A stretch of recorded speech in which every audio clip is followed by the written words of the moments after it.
For Nadine or not, curiosity of the methods other artists use has always driven her to create art. After years of trying different projects, sewing stuffed animals has become her medium of choice. I see people doing these incredible things, and to myself, I'm like, how do you do that? Like, how is that possible, and can I do that? And so, you try and you fail, and then you try again, and eventually you get pretty good. Now, with a roster of critters, Nadine's independent business, Doodle Bobbins, is being featured at the Prince George Farmers Market this summer. She believes this niche is an important one to fill. You can hold them, you can pick them up. They almost feel like they're alive sometimes because they have the weight to them, and they're comforting, and I mean, even for kids and adults, they're quite comforting, and I think they're quite important.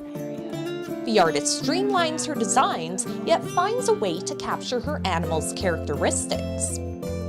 Probably the most fun part for me is taking a really, really complicated design, with armor and crazy detail and every pieces on it, which is just you don't think to sew, and just slowly simplify it so you can, and then make them, and they come out looking a lot like their more complex counterparts. The biggest challenge for Nadine can be balancing both creativity and logic when she's working on a project, something not everyone thinks to consider. When you make original stuffed animals, you have to have the creative side of your mind, which comes into play for the most part. When you're designing something or you're simplifying, you have to think, okay, how is this going to look when it's done? And then the other thing you have to consider is, okay, math now.